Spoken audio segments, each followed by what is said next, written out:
Assalamualaikum. Bangun! Selamat pagi! Selamat pagi! We are in Module 3, the process of enterprise architecting. So our topic is the implementation methodology. So our aim of topic is the process of enterprise architecting.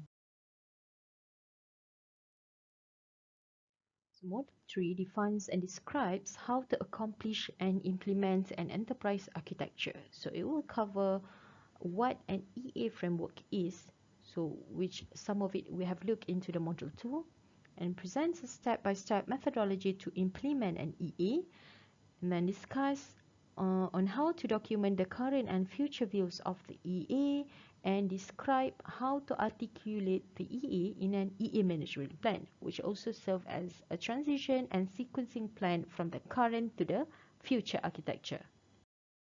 So let me remind you again on the foundational elements of an EA program, which are the documentation framework and also the EA methodology.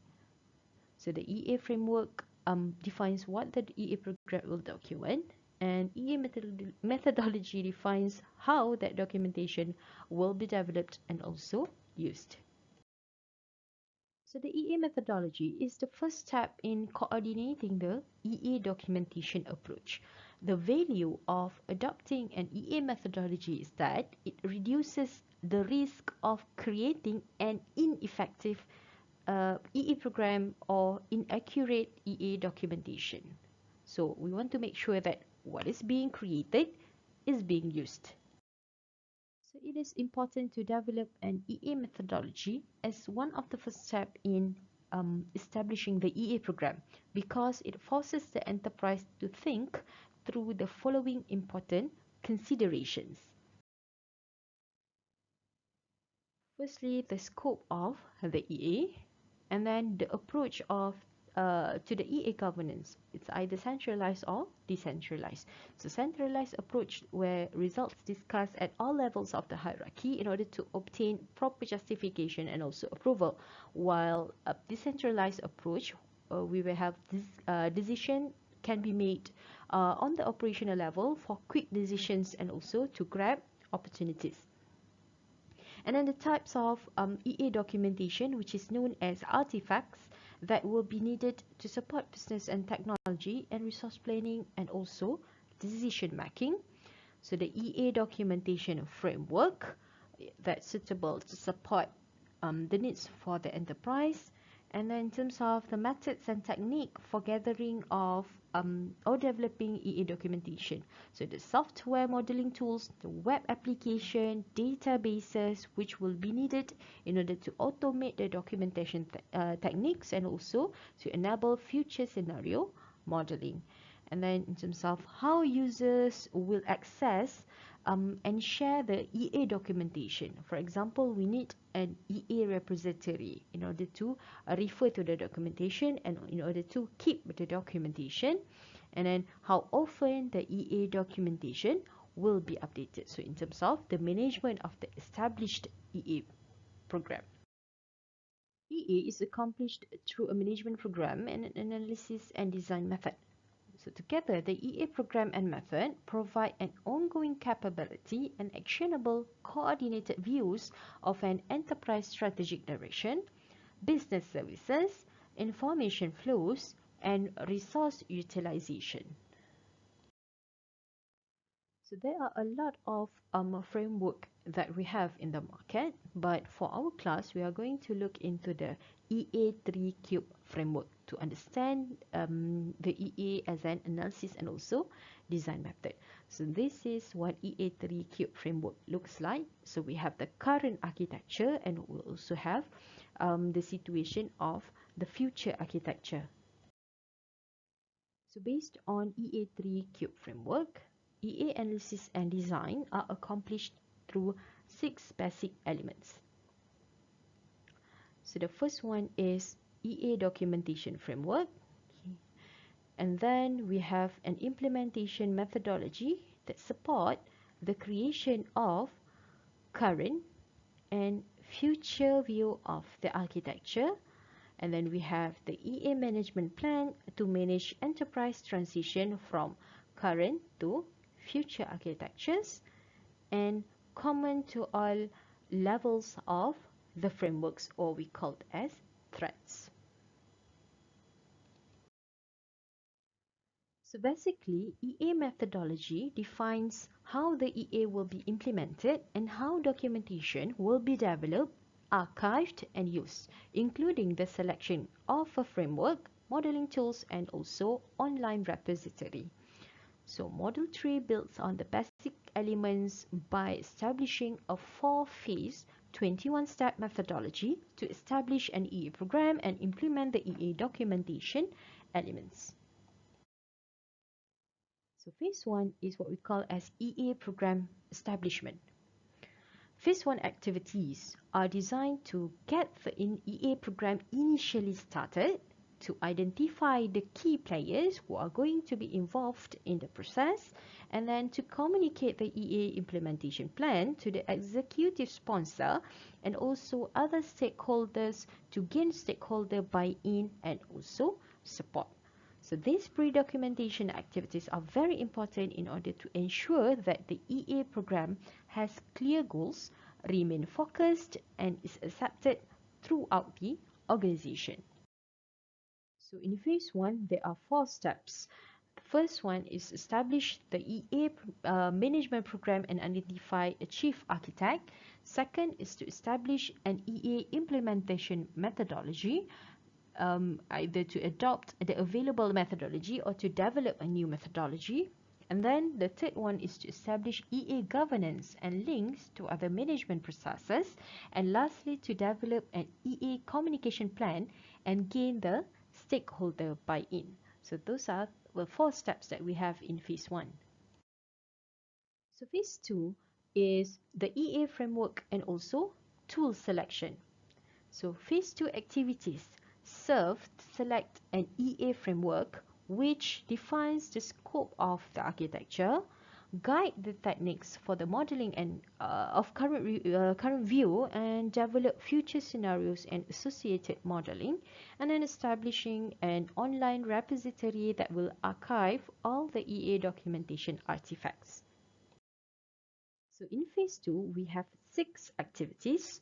So the first one is to select an EA documentation framework and then identify the EA line of business and cross-cuts and the order of their documentation, and then identify the EA documents to be documented, and then select documentation methods appropriate for the framework, and select software application or tools to support automated EA documentation for modeling purposes, and lastly to select and establish an online EA repository for the documentation purpose.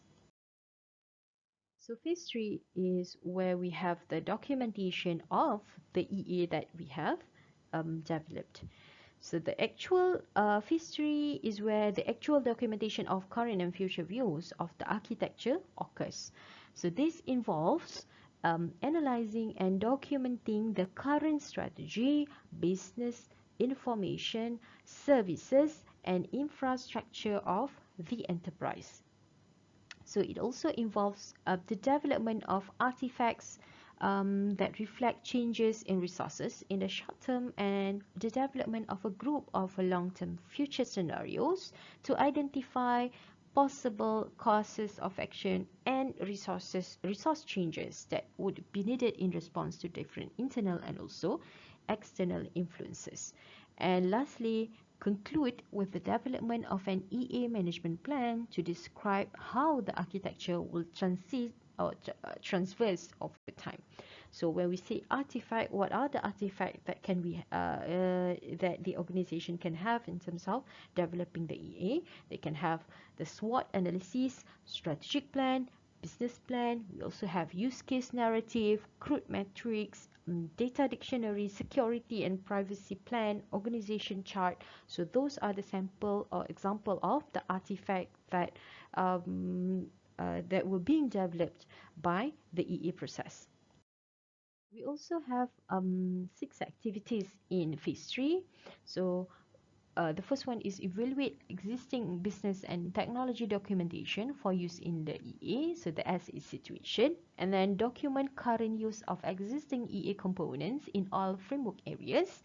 And then develop several future business and technology operating scenarios, which is the to be situation.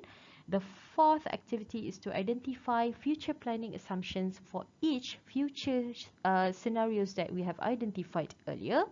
And then fifth activities is use the scenarios, program inputs, and schedule updates to drive documentation of future components in all framework areas. And lastly, to develop an EA management plan to sequence planned changes in the EA.